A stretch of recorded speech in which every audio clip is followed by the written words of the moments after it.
Hey guys, what is going on? So this is going to be the first video on my channel. Over the past week or so, I've been asked by 3 or 4 different people how I became a personal trainer. So I figured that I'd make a video about it, explaining how I did it and the process that I went through. So as you can tell by the title of the video, I chose to go through ISSA, which stands for International Sports Science Association. I definitely recommend this program to anybody looking to become a personal trainer, and I'll explain why later in the video. But first, let's start with why I chose ISSA. The reason that I chose ISSA is simply because of the flexibility that the program offers. At the time that I was choosing a program, I was going to school full-time in college and working at a local gym as well, so I didn't really have much time on my hands. I didn't want to choose one of, just the Saturday, Sunday, weekend programs where you go 2 days and you're a certified trainer, just because I didn't think that you can absorb enough knowledge about training in them 2 days. So it didn't seem like a good idea. So I was looking for something online, and ISSA is completely online. So that was why it really caught my eye in the beginning. And it worked out well because of how flexible it really is. You can do it at your own pace. You could do it as fast as you want or as slow as you want. You could take as long as you need to get your certification, which is really awesome. On top of that, they have all kind of message boards and things like that if you have any questions, and their call line that you get through pretty much instantly. They answer the phones very quickly if you have any kind of questions. So yeah, that's pretty much why I chose ISSA. So this is pretty much where everyone freaks out when I tell them how much I paid for my course. So I paid $700 for my personal training certification. However, they threw in an Apple Watch. It was a Generation 1, which kind of sucks, but it still works like an Apple Watch, so whatever, I guess. But they only go for about $100 or $125 brand new. So in reality, I paid like $575 or $600 for the course, and then paid for an Apple Watch on top of that. But if you keep your eye out, the specials, they offer different specials depending on the time of the year. I've seen it go for $600 with just the training certification, no other added bonus like an Apple Watch or anything like that. Right now on the website, they're offering it for $700. Instead of an Apple Watch, they're throwing in their nutrition certification program, which is pretty cool. If you want to get certified in nutrition, you get both programs for the price of $700, which isn't too bad.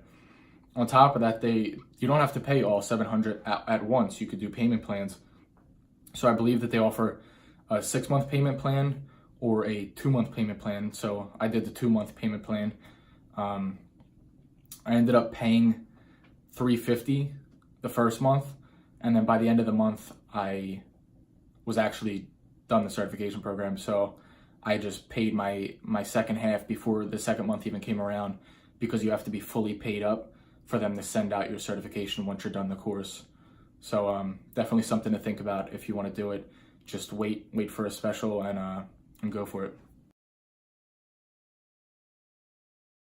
So I recommend this course for anybody with a busy schedule. So if you're working a 9-to-5 job Monday through Friday and you want to become a trainer, this course would definitely be a good fit for you. Same thing if you're a college student and you're working at the same time, you don't have a lot of time on your hands like I was, then this would be a great fit for you as well. I definitely recommend you have some prior knowledge going into this, just because the course is all online and there's no hands-on aspects to it. So you should know basics of working out and have some kind of experience on your own, like the past couple of years working out or something like that. Also, if you plan to do this as a career, like for the rest of your life, I think that there are better options out there. I think that if you have some extra time on your hands now, that you should go through a course that requires you to be in a classroom or with an instructor. I just think that you would get more out of it. The only reason that I went through this one was because of the online aspect. I didn't have a lot of time on my hands, and I also don't plan on doing this for the rest of my life. I'm in college right now, so it works out very well because of how flexible my hours are, and that I could choose what days and how long and stuff I work like that. So this is definitely a course for someone who plans on doing it for the next couple of years or while you're in college, and you don't have a lot of time on your hands now to go through a hands-on program. So pretty much when you sign up for the personal training course, they'll send you 3 books in the mail. So first you get this big textbook, which pretty much has all the information that you'll need to complete the course. After that, you get the workbook, which is pretty much, you read the textbook and then you fill in the information in the workbook, different charts and questions and things like that, and if you want to take extra notes. And then they send you a 3rd book, which is called Physical Fitness. This is more so if you decide to go off on your own and, start your own personal training business and you don't work for, a big box gym. So currently I work for LA Fitness, so I haven't used that book yet, but once I gain enough experience, I've only been there for 8 months, so once I gain a little bit more knowledge and learn the ropes a little bit more, I'll probably use that book and go off on my own and, start my own side hustle on personal training. However, going through the course on the website, they break it up into 10 sections or 10 weeks. So pretty much what you want to do is go to the first week, see what chapters are involved, and then you go to the textbook, you read the chapters, you fill in any kind of notes that you want to fill in the workbook, and then you take the quiz. So total there are 31 quizzes, so some weeks have more quizzes than others. So you might have to read a couple more chapters in certain weeks. Another thing, weeks 2, 3, 5, 6, 7, and 8 all have essay questions, 250-word essays, so there's 6 of them total. They give you like 5 or 6 options, and you pick the one that you want to write about, and you write a 250-word essay. Hopefully I don't get in trouble for saying this, but these essays are really important because when you go to take the final, some of these questions appear again, so you can just save the essays that you write during the weeks 2, 3, 5, 6, 7, and 8, save them to your computer, and then when you go to take the final, you can just copy and paste them over into the final exam, which is pretty cool. So, but yeah, so pretty much look at the week, read the textbook for the chapters of that week, fill in, whatever notes you want, and then take the quizzes that are associated with that week's. Week 1, however, requires you to get CPR certified. Now, you don't have to do it to move on to week 2, but it is something, you have to be CPR certified or be able to prove that you already are CPR certified in order to finish the certification program.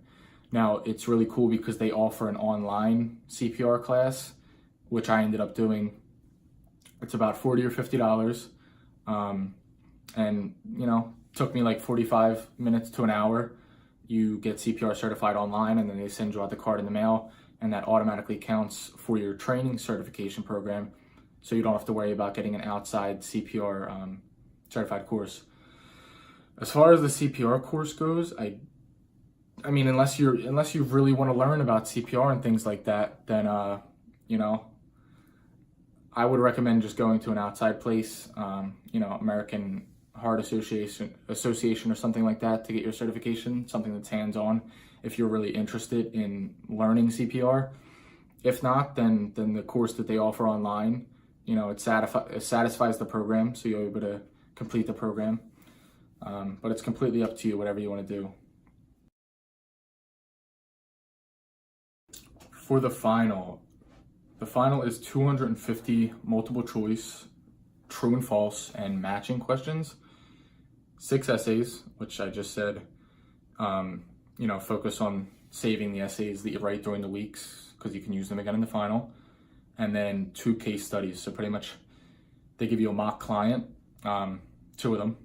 You have to write a 12-week workout program for them. Take all their measurements, things like that, target heart rate, stuff like that. And then, give them general nutrition guidelines. So mine ended up being, for each of them, they came out to about 2,400 words, and 7 or 8 pages per case study. So definitely just be as detailed as possible. Act like you are training somebody that has no idea what they're doing, and just act like you're making a program for somebody, like you're going to print it out when you're done and hand it to them, and they should be able to go off and follow it for 12 weeks. Yeah, so that's pretty much how the final is laid out. But I mean, again, it's open book. You can start it and go back to it and start it again and then go back to it as much as you need. So just take your time, and make sure you're very thorough in the case studies. So I have the textbook right here, and I just pretty much went over it. So the chapters that I would focus on when taking the final, I would say chapter 2, which is basic anatomy and physiology. Chapter 3, which is musculoskeletal anatomy and physiology. Chapter 4, kinesiology of exercise. Chapter 9, which is cardiovascular training. Chapters 12 through 16, which is pretty much what you're going to use when you go to do your case studies. Like how you would get a client, how you would do their fitness assessment, and then how you would write their training program. Also chapters 17 through 20, which is what you're going to use for the case studies when you give them general nutrition guidelines and things to follow. So that's really important. Chapters 21 through 31 are useful for when you actually, when you get certified and you're training real clients. So like for older adults or young kids or people with diabetes or arthritis or heart conditions or pregnancy, asthma, stuff like that, stuff that you might end up needing in the real world depending on what kind of clients you get. But yeah, those are the chapters that I would definitely study for if I was taking the final again. And like I said, 21 through 31 are for once you're actually a trainer. Depending on the type of clients that you get, you can always go back to the textbook and learn some new things. So a really cool benefit of going through ISSA is actually an online tool that they offer. So after you're certified and you're working with clients and you're writing up programs and things like that, they have a whole section on their website dedicated to workouts. So if you're having a hard time coming up with workouts for legs, you can literally click on the legs link on the website, and it'll give you like 50 different leg workouts that you can do with clients. Or if you need workouts for your biceps or your arms or your triceps or something like that, you can click on biceps and 50 different workouts on biceps and different ways that you can work them out and things like that, which I've used a ton now that I'm have been training for 8 months. I go back to it all the time. Anytime I'm writing a new program, I don't like being repetitive with clients because, I like, switching it up. I feel like clients don't like doing the same thing every single time they're in the gym. So if you want to switch it up, that's definitely an awesome tool to use when writing your programs for clients and stuff like that. Thank you for watching, especially if you stuck around all the way through the end. Hopefully this video was helpful for you if you're going through the program yourself, or if you're looking to choose a certification program. Hopefully this video was helpful. If you have any questions, just leave a comment and I'll get back to you right away. Please, like, comment, subscribe, do whatever. If you guys want me to make a video on what it's like being a trainer at LA Fitness, I would be happy to do that as well. But thank you for watching, and good luck on your training certification.